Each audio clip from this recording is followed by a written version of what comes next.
Good afternoon to everyone. I hope कि आप सब बहुत अच्छे होंगे, बहुत अच्छे से अपने आने वाले एग्ज़ाम्स की तैयारी भी कर रहे होंगे। तो इसी क्रम में मैं आपकी तैयारी के लिए आपका अध्यापन चैनल आपके लिए कुछ महत्वपूर्ण प्रश्न लेकर आया, जो कि आपको आने वाले UP triple S C video re exam, UP triple S C PET और अन्य एग्ज़ाम्स में आपकी मदद करेगा। क्योंकि आप जैसा कि जानते हैं कि हर एग्ज़ाम में जीके का एक महत्वपूर्ण रोल होता है और इसी की वजह से कट ऑफ ऊपर नीचे आता है। ठीक है, जैसे अभी वनरक्षक का भी पेपर हुआ था तो उसमें आपने देखा भी जीके का क्या रोल था। तो इसी क्रम में मैं आपके सामने कुछ प्रश्न लेकर आया हूँ, जिनके मैं आपको जवाब बताऊंगा और मैं आपको कोशिश करूंगा इसी वीडियो के माध्यम से आपको तुरंत याद करा दूं और कुछ एक इंटरेस्टिंग चीज़ें बताऊंगा जो कि आपको बहुत ही ज़्यादा हेल्प करेंगी क्वेश्चंस को समझने में, याद करने में। और जैसा कि मैं हमेशा एक चीज़ कहता रहता हूँ कि मैं क्वेश्चन में आपको आंसर ढूंढ के दिखा दूंगा।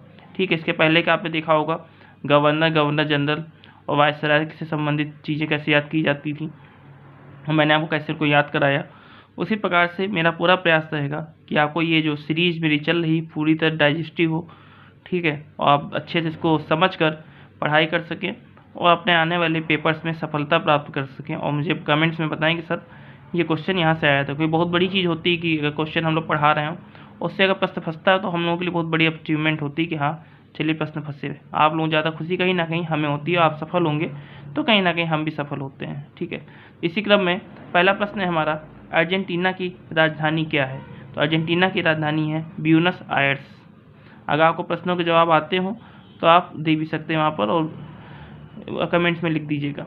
पख्तूनिस्तान क्षेत्र किस देश में आता है? पख्तूनिस्तान क्षेत्र बहुल स्थान देख के पाकिस्तान, अफगानिस्तान सब में कन्फ्यूज हो जाते हैं, तो यहाँ मैं आपको बता देना चाहता हूँ ये क्षेत्र आपका अफगानिस्तान में आता है। और पख्तूनिया एक जाति है जिसको जो कि अफगान में पाई जाती है, जो कि अफगानिस्तान में पाई जाती है। उसी जात के नाम पर इसका नाम अफगानिस्तान पख्तूनिस्तान पड़ा। ठीक है, उस प्लेस का, उस जगह का। अगला, यूएसए व कनाडा के मध्य सीमा रेखा कौन सी होती है? यूएसए व कनाडा के मध्य जो सीमा रेखा होती है वो होती है 49वीं समांतर रेखा। नेक्स्ट है हमारा, किस देश को लैंड ऑफ थंडर कहते हैं? लैंड ऑफ थंडर, थंडर माने क्या था? भूकंप जिससे आता है, तो भूकंप भूमि किसे कहते हैं तरीके से? इसका आंसर होता है भूटान। वारसा किस देश की राजधानी है? तो वारसा जो हमारी राजधानी है वो पोलैंड की राजधानी है। हेलसिंकी किस देश की राजधानी है? तो इसका आंसर होगा फिनलैंड। क्या होगा? फिनलैंड। ठीक है, जैसे वारसा को याद करना, पोलैंड याद करना, थोड़ा मैं आपको ट्रिक्स बनाने की कोशिश करता हूँ। वारसा में देखिए यहाँ पर वार आ रहा है, वार किससे किया गया? पोल से, खंबे से किसी पर वार किया गया, पोल से। पोलैंड में पोल आ रहा था, वार किया गया तो कुछ मारने के लिए हाथ में चाहिए, हाथ में हमने क्या पकड़ा? पोल पकड़ा, तो पोल से बना पोलैंड। हेलसिंकी लिखा हुआ, हेलसिंकी किस देश की राजधानी है? इसका आंसर है फिनलैंड। ठीक है, हेल, ठीक है, हेल माने क्या होता है? कोई नरक में चला जाता है। ठीक है, और फिन में फन आ रहा है, फन माने जो कोई मज़े ले रहा है। तो अगर आप अच्छे कर्म करेंगे तो आपको फन मिलेगा, मज़ा मिलेगा, आप स्वर्ग में जाएंगे। अगर आप बुरे कर्म करेंगे तो आपको हेल मिलेगा, नरक मिलेगा। तो हेल और फिन, क्योंकि मज़े कौन मारेगा? जो कि स्वर्ग में जाएगा। तो फिन से फन याद रखिए, हेल से आप नरक को याद कर रखेंगे तो आपको याद रहेगा। ठीक है, चीज़ों में रिलेट कर रहा हूँ, इसको समझिएगा। ब्राज़ील की अर्थव्यवस्था किस पर निर्भर है? तो कॉफ़ी पर निर्भर है। ठीक, एल्मिस्टी ज्वालामुखी किस देश में है? इसकी अगर बात की जाए तो ये है पेरू, इसकी राजधानी है लीमा।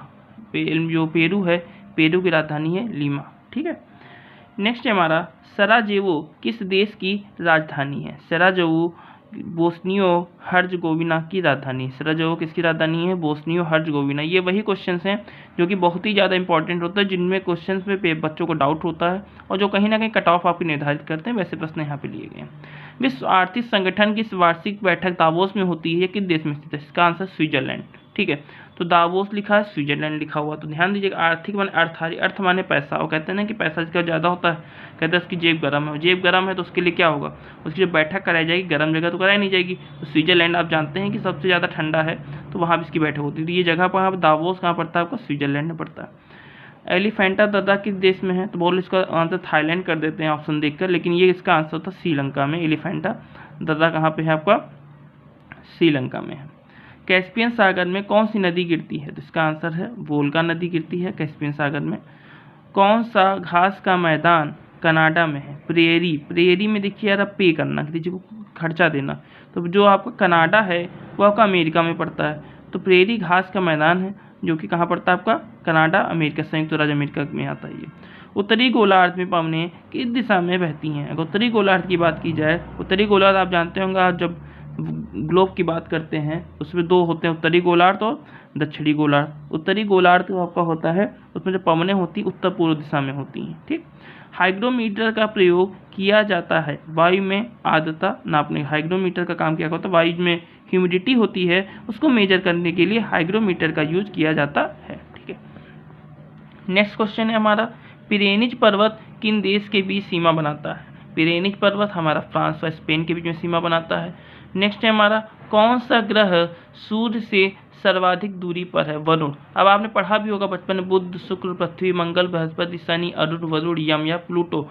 तो प्लूटो को आपको पता होगा कि 2006 में करीब इसको ग्रहों की श्रेणी से बाहर कर दिया गया था, क्योंकि ये उनकी जो कंडीशंस थी उनको फुलफिल नहीं कर रहा था प्लूटो। इस वजह से जो सबसे दूरी पर है वो वरुण है, पहले प्लूटो होता था।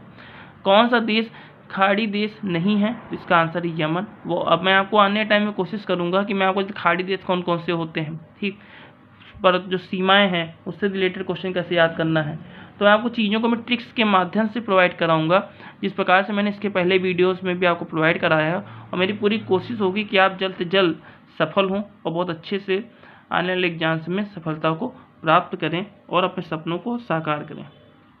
तो इसी क्रम में मैं अपनी वाणी को विराम देना चाहूँगा और मैं आप लोगों से यही गुजारिश करूँगा कि आप लोग ज़्यादा से ज़्यादा कंटेंट कहीं से भी मिले, फ्री मिल रहा है या जैसे भी मिल रहा है आप पढ़िए, क्योंकि हो सकता है कि आपको कहीं ना कहीं एक क्वेश्चन में अगर फंसे हो तो आपके लिए बहुत ही बड़ा रोल प्ले करेगा। आपको पता है कि आधे नंबर से भी कट ऑफ में सिलेक्शन रुक जाता है। तो आपको जितना भी ज्ञान मिल रहा है उसको आप लोग संकलित करें, ग्रहण करें और अपने लक्ष्य को प्राप्त करें और ज्ञान को कभी भी बेकार ना जाने दें, क्योंकि आपको पता होगा कि आने वाले पेपर में इसी तरह क्वेश्चन पूछे जाते हैं और आपको पता होगा कि आपको आते बहुत सारे क्वेश्चन होते हैं, लेकिन कुछ क्वेश्चन डाउट्स में होते हैं। तो कहीं आपने टिपिकल क्वेश्चन सही कर लिए तो आप जान सकते हैं आप कट ऑफ में आराम से आ जाएंगे और सिलेक्शन ले लेंगे।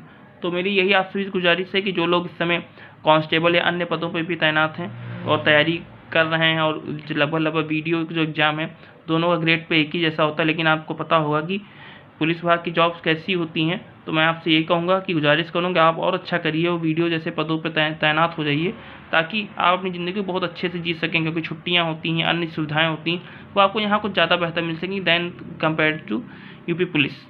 ठीक है, तो मैं आपसे यही कहूँगा अपने उज्ज्वल भविष्य के लिए अच्छे से पढ़ाई करें, अपने समय को यूटिलाइज़ करें और समय को बर्बाद ना करें, क्योंकि पैसा तो आप दोबारा ला सकते हैं, लेकिन समय को आप दोबारा नहीं लेकर आ सकते हैं। तो मैं यहाँ पे सभी जितने भी बच्चे हैं, जितने भी स्टूडेंट्स मेरे चैनल को फॉलो कर रहे हैं, मैं उनको यही कहूँगा कि अच्छे से सफलता को प्राप्त करें, क्योंकि आप सफल होंगे तो कहीं ना कहीं हम लोगों का भी नाम होता है। तो अच्छा लगता है कि कहीं कुछ ना कुछ उपलब्धियाँ ज़िंदगी में पाई गई हैं। ठीक है, तो पिता के बाद देखा जाए तो एक गुरु होता है, पिता के समान गुरु को भी गर्व होता है जब उसके शिष्य सफलता को प्राप्त करते हैं। और मैं कोशिश करूँगा कि जल्द से जल्द मैं भी आपको कुछ गुड न्यूज़ दूँ अपने सिलेक्शन को भी लेकर, और आई होप कि सब अच्छा होगा।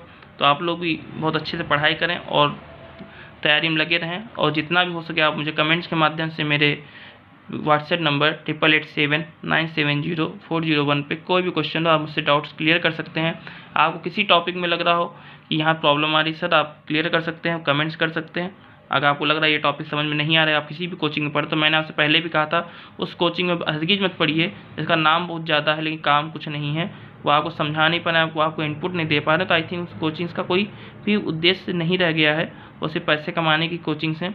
तो आप डेली कुछ सीख रहे हैं तभी आप उन कोचिंग्स में जाएं, अन्यथा आप मुझसे हेल्प ले सकते, तो मैं आपकी पूरी मदद करूँगा पढ़ाई को लेकर। Thank you so much, have a nice day. और आप बहुत अच्छे से आप पढ़िए और आपने कमेंट्स अपने लाइक डिसलाइक मुझे ज़रूर प्रोवाइड किया करिए, ताकि मुझे थोड़ा सा उत्साह मिले कि आपने मेरी चीज़ों को समझा करा, मुझे को बहुत अच्छा लगेगा। धन्यवाद।